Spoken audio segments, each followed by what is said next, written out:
Well, very good afternoon, dear students.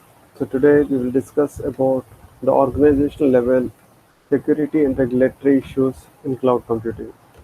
So already we had discussed about when we have to move towards the cloud, when we not at an organizational level, when we are supposed to move towards the cloud, and when we are not supposed to move towards the cloud. What are the benefits and the limitations we have? So today, as I just said, that we will discuss about the security issues. So what type of security concerns we need to, what type of security issues we need to take into consideration while moving towards the cloud. So out of all, say if you go for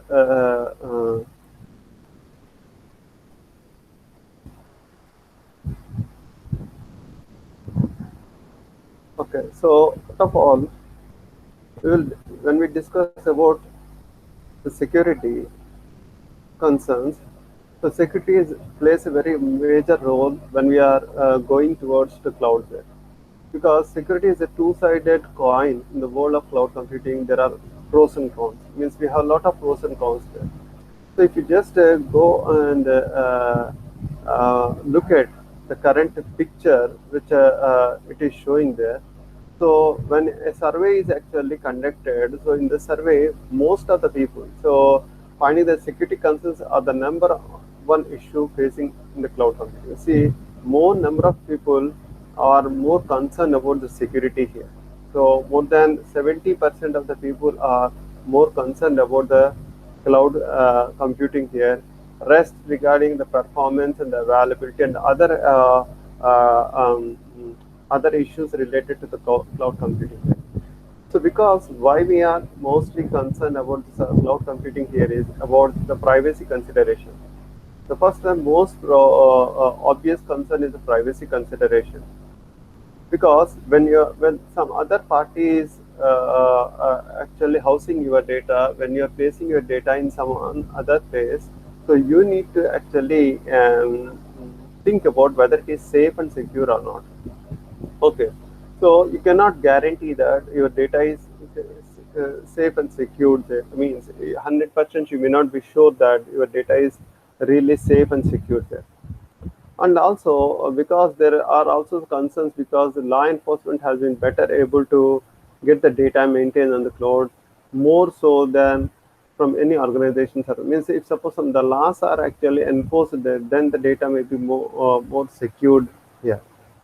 So now the reputed companies, when most of the reputed companies, you think take into the consideration, they actually spend a lot for the network security. They actually pay attention towards the security of your data, keeping your data safe there. Because see, if the data is actually hacked, if the data is misused, or the data is actually stolen there, then no one will actually move towards the cloud there.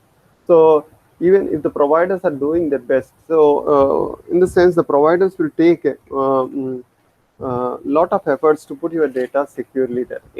At what happens here is, even if the provider is doing the best to secure the data, it can still be hacked there. Okay, even though if the provider, whatever may be the provider, maybe a big giant like Google or Microsoft or IBM, whomever it is there.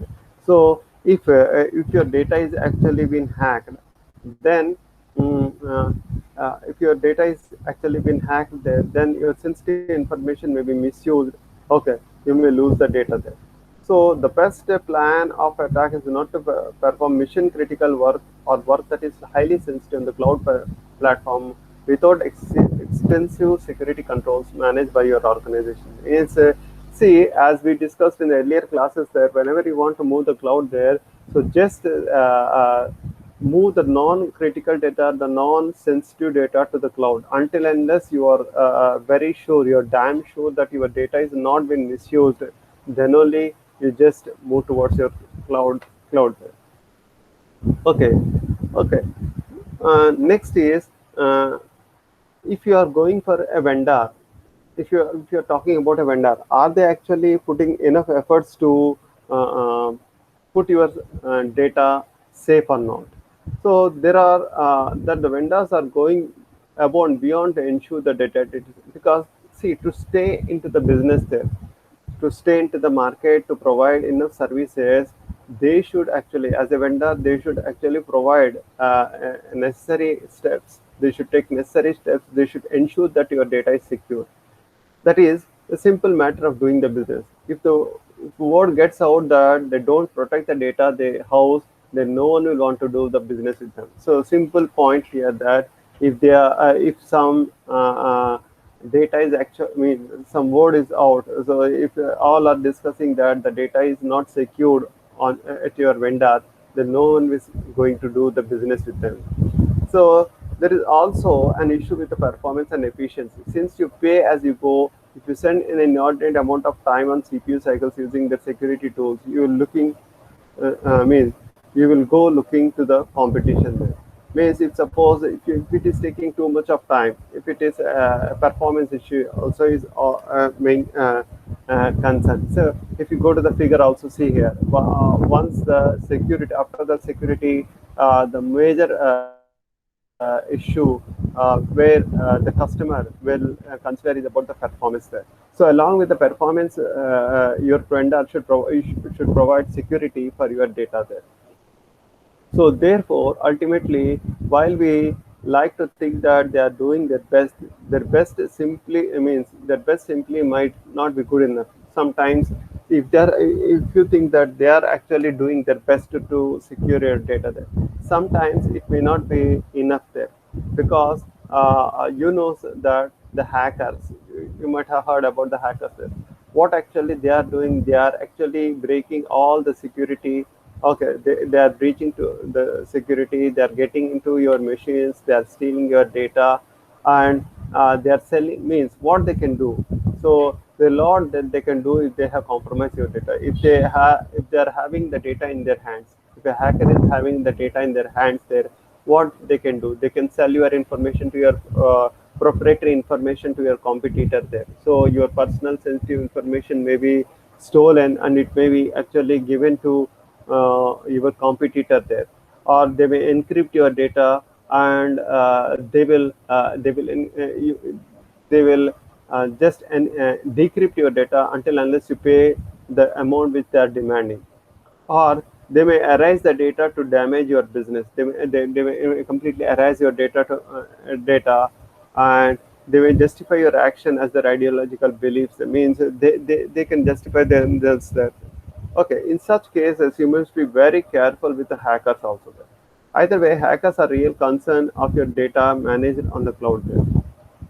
So because the data is actually held by someone's equipment, because as we are discussing in the previous classes, right from the first class, that our data is actually managed by a third party, someone else there. It is actually at the mercy of the vendor, whatever the security measures they support there. Also, we have the bot attackers also. So, in a commonly recognized worst case scenario, attackers use botnets to perform distributed denial of service attacks. Then. So, denial of service means they actually bring down the services of the services of your server. That means because distributed denial of the service means uh, you can face a blackmail, like you means what this botnet attacks will do, they will blackmail you, that they will bring the service provider, they will actually bring your server down, they will completely make your servers not to work. Okay, so in such cases, what happens is here is you need to pay them so as to again restart your server. So an example is also given here. Earlier in Japan, so blackmailing involving this disputed denial of service is on the rise. Here, one firm has to pay 3 million, means about 31,000 US dollars they have to pay after the network has been brought down by a botnet attack there. And we cannot actually catch them also, because the attack will be distributed that we cannot actually guess from where it is actually been done there. So that is also one major issue there. So in such cases, see whatever we are discussing in the last few minutes, these all are actually scary. very scary, because if we are placing our data on the cloud, then right now from the beginning today I was talking that it may be attacked, it may be stealed, it may be compromised, it may be given to our competitor, it may be damaged, it may be erased, all these things. So in such cases we may get scared whether we have to move towards the cloud or not. No, it's not just we have to discuss both pros and cons here. Okay, it's not just these issues are there, and the vendors are actually taking enough measures to avoid to provide security to our data. So, what type of benefits are there? Benefits here. So, we can talk about the centralized data. See, when the data is distributed, when the data is distributed, when it is placed at different places, then you need to actually provide security at all the places there. That is one negative point with that. That is a negative issue regarding that. Because if the data is placed at several places, so not just at one place, if it might have been placed at different locations, then it is an issue for us. But whereas if you put all the data at one place, means if you are having centralized data, then you can make your system more secured. So because reduce loss of data, because most of the data, all the data will be placed at by maintaining the data on the cloud, employing strong access control and limiting the employee downloading to only what they need to perform a task.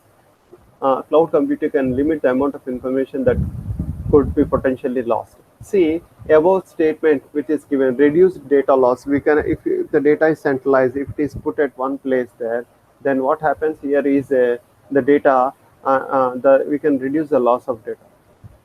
A scenario, just a small analysis is given that in US around 12,000 laptops will be stolen, will be lost every year in American airports there.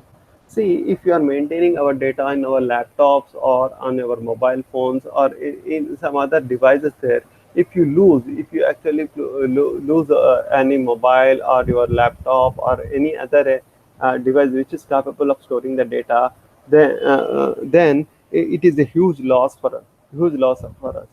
So in such cases, if you are placing all the data on the cloud there, if it is at a centralized location and if it is been thoroughly monitored, if it is secure, then there is a less risk of losing the data there. Also, what we can do here is when we are maintaining our data on the cloud, we can have a strong access control policy also. Access control policy in the sense who can actually access the data, what amount of data they can access them. Okay, because we should not allow in an organization, see, a very very important point to understand when we discuss about any cloud computer or today any IT structure, information structure, the blood, we can say that the blood actually of the IT infrastructure or any organization is our information, the information flow. So today we need to have secure our information, okay, rather than anything else there. Just take an example of a bank there. So bank, you have a lot of money which you are storing in the bank. Now, just imagine that if the data which actually maintains the account details of all the customers of a bank is lost, how you can distribute the money? Okay, so the money, the currency which we are storing in the bank is I say that the information regarding the money which we are storing in the bank is more and more important and need to be secured than the money itself. Likewise, here, when you are employing towards the cloud there, there should be a strong access control policy there. Means who can access data, how much the amount of data they can access there. In such cases, we can limit the employee downloading to only what they need to perform a task. In the sense of what they can perform, what they can actually access, what they are supposed to access, or what type of actions they should perform. If you are limiting, then your data is secure. I will just discuss a small example for you regarding the bank itself. See, whenever you want to withdraw amount at a bank there, you just go to a counter. when you're going to a counter, to a teller there who is sitting there, the teller has some limit. Say example, though your account may have some 2 or 3 crore rupees, you cannot go to a teller and you can withdraw 1 crore rupees there. Okay, even though if it is in your account. So the teller has a limit. Also up to some 40 lakhs or 50 lakhs, there's a limit. Beyond that, he cannot perform the transaction. That transaction it can be performed only by the bank manager or his superior. That's what is access control. Who can do it? Like in case of computing, we have discussed in operating systems also. If a file is there, what you can perform. So one person may edit that file. One person may actually access that file. They can read the file. They can write to the file. They can execute the file. But to some persons, you can just give only few access uh, uh, uh, permissions there. Likewise, in the cloud computing also, you can give only few uh, uh, you can limit the access control. You can limit the amount of information that is potentially within access. And also, when it is centralized, you can thoroughly monitor. If the data is maintained on the cloud, it is easier to monitor security that have been worried about the security of numerous servers on the client. Means if suppose if it is placed in a lot of servers there, you need to concentrate on many areas. But if it is maintained at one place, then you can actually thoroughly monitor there. Okay, and also of course, the chance that cloud could also be breached puts all the data at risk. But if you are mindful of security, no, I cannot say we cannot rule out that if you are placing it in a cloud at a centralized location, it cannot be breached. The data is not at a risk. Of course, it may be at the risk, but if you are having a mindful of security, then you need not worry about that. And also instant swap over can also be done there. If your data is compromised, if someone has stolen your data, if there's some security breach has been happened there. So while you are conducting your investigation to find the culprits, you can instantly move your data to another machine. So simply what you can do here, while actually identifying what I say, while actually looking at who has done, who is the culprits there, you can easily move the data to your machines. So without informing anybody, you can simply move the data to another machine and it can be start working there. Okay, so when you perform the swap over, it is seamless to the users. The users cannot identify it. You don't have to spend hours trying to replicate your data. Okay, or fix the breach here. Next, another thing here is about the logging. Logging in the sense in the cloud, logging is improved. Means you are going to log. Log is nothing but recording. Logging is nothing but recording. So, in the sense, who is actually accessing the data, when they are accessing, what data they are accessing, what are the changes they are making. So, if you are actually doing that, you can have the advanced logging techniques such as C2 audit trace can be employed. So this is generally rarely used because the performance hit your network would take there. Means if you are logging also, then the network issues may arise because a lot of transactions will be carried out, a lot of entries will be carried out for logging the information. But at what you can do here, you can maintain the log to see who is actually accessing your data there. Then also we have the secured. When you develop your own network, you have to buy the third-party security software. See, if you are having a PC, so if you are developing your own network or if you are having your own system there, you need to buy a third-party software to get a level of protection you want. Like for example, in my laptop, see, to maintain the data to make my data secure, I have just bought a third-party security software like K7, which is actually used for protecting my information there. So with a cloud solution, those tools can be handled and they're available to you, and you can develop your system with whatever level of security. In the sense here, what does it say, when you are going with cloud solution, those tools can be bundled in and available to you. So those are already bundled. They are available with by your vendor. and you can develop your system with whatever the level of security you desire. So already the security is provided by your vendor. You can simply use it, and also you can perform your patches and upgrades offline there. So when we want, what you can do here is, you can make some testing. You can develop, you can perform your patches in the sense, finding is there any still any security lapses in the operating system or in our system, because when we are developing our systems, there might be still some loopholes through which the security can be broken. So those patches can be upgraded and they can be worked online. Uh, uh, as you patch a server image, say if you are taking a server, you can keep it safe offline, and when you are ready, you can put the virtual machine online. So you can take a server image offline, you can work on that, and if it is ready, you can put back it online there. Okay, and finally, the ability to test the impact of your security changes enhanced. You simply perform offline tests. So you can perform the offline tests thoroughly with your production environment. Once it is, once you determine that it is safe and secure, then you can put it on the online. And also, we have improved software security also. So vendors, as I just told you, because to stay in the market, so to run their business, to stay in the market, what they are doing here is, they are actually adopting, uh, um, they are adopting the high security software. The vendor doesn't want to lose your business, so is going to be more inclined to develop more efficient security software, because they don't want to lose your business. The vendor is actually, okay, uh, uh, developing the more efficient security software there.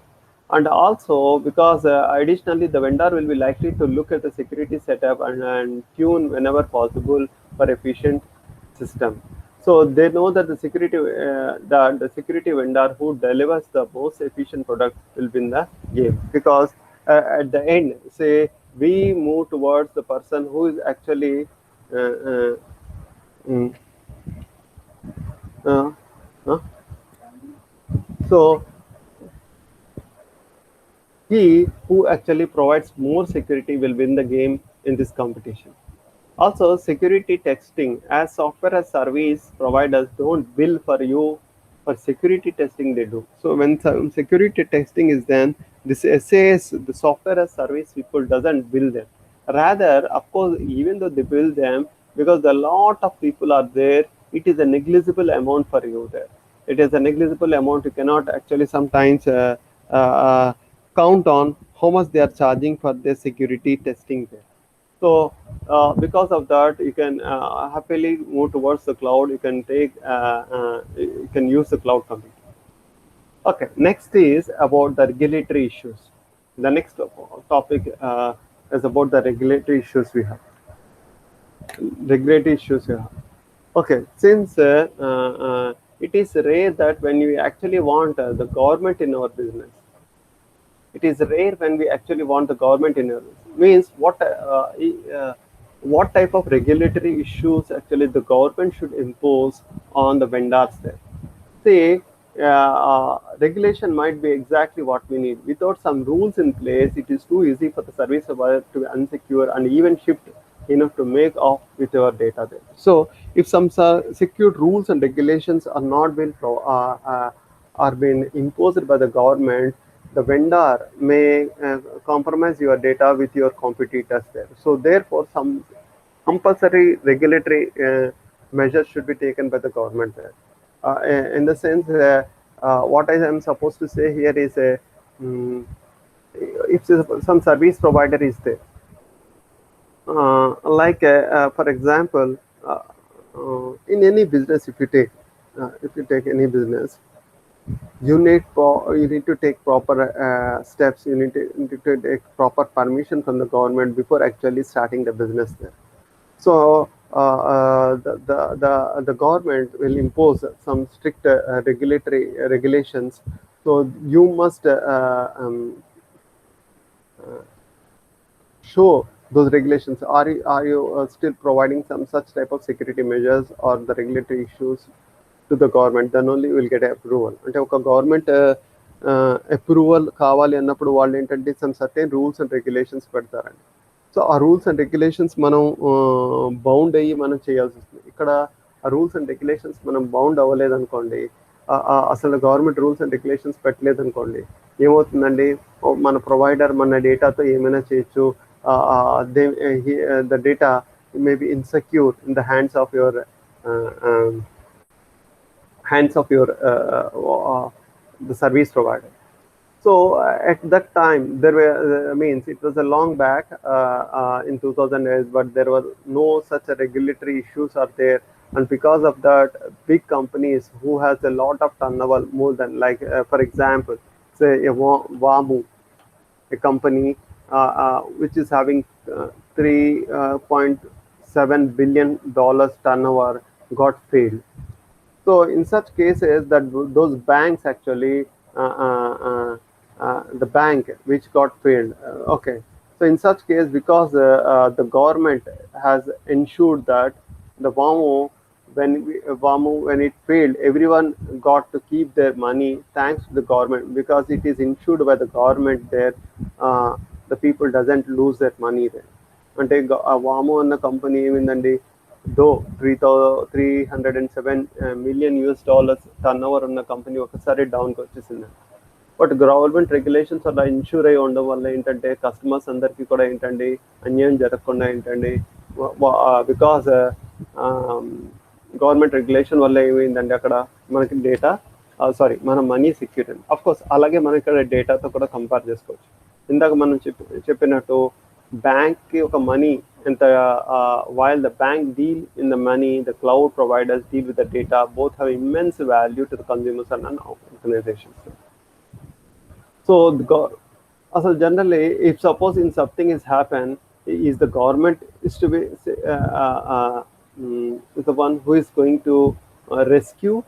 First, there are two types of thoughts here. అంటే ఏదైనా జరిగితే government rescue చేస్తుందా అంటే, there are two. If the government can figure out the way to safeguard your data, either loss or theft, any company facing such loss would applaud the regulation. So government బాధ్యత తీసుకుంటుంది అన్నప్పుడు ఏంటంటే ఏ company అయినా సరే appreciate చేస్తుంది. అంటే ఏదైనా theft జరిగినా లాస్ జరిగినా సరే, if the government is about to support to that, so they will appreciate. On the other hand, there may be the other school of thought who may think that the government should stay away from this and let the competitors and the business, the market forces guide to the cloud computing. Now, in general, who owns the data? There are important questions that the government needs to work out. So when the data is there, who actually owns the data? Should the law enforcement agencies have easier access to the personal information of the cloud? See, in the last class, I told you that government agencies, so when the data is placed on the cloud, they might have access to the information which is placed on the cloud. Okay, so there may be our personal information, like for example, see our Aadhaar card, like as I discussed in my last class, that if you are linking everything to the Aadhaar card today, if anybody is having an Aadhaar number, if the government is having our Aadhaar number, they can actually have all our private information. I say that our bank account information or even our phone number, our details are secured. These are sensitive information there. So then they must not be accessed by everyone. So the data should be very secure there. So sometimes the people may actually complain about misusing of the data. So recently, if you show that take an issue of the Facebook there. So they changed their privacy policy.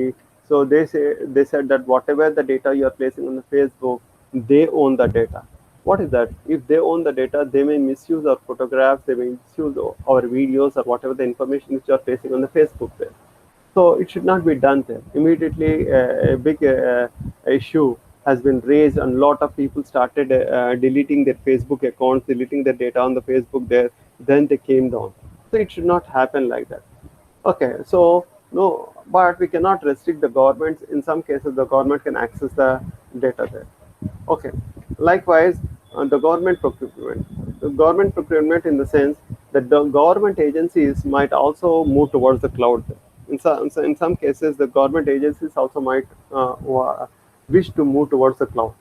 So if they are moving towards the cloud there, they can save a lot of money there.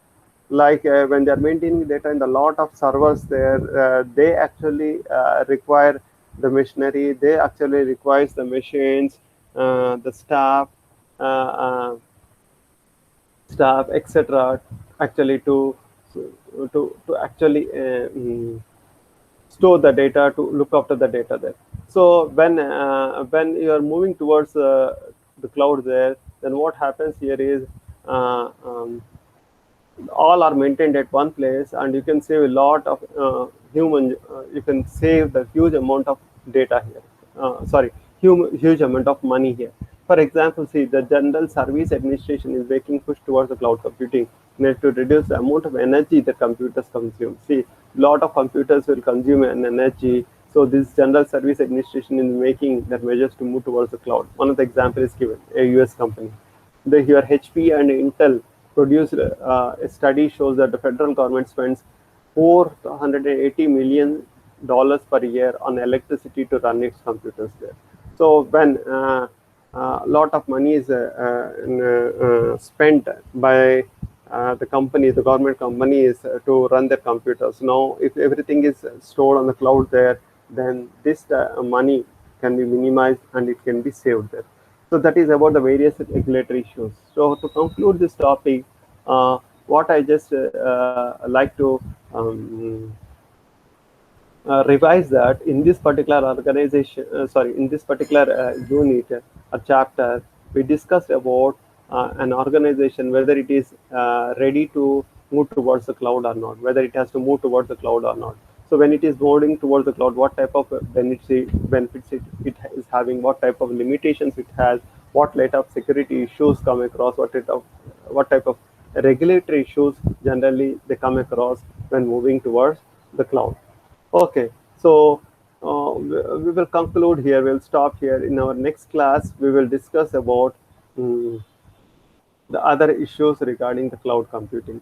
Okay, so thank you.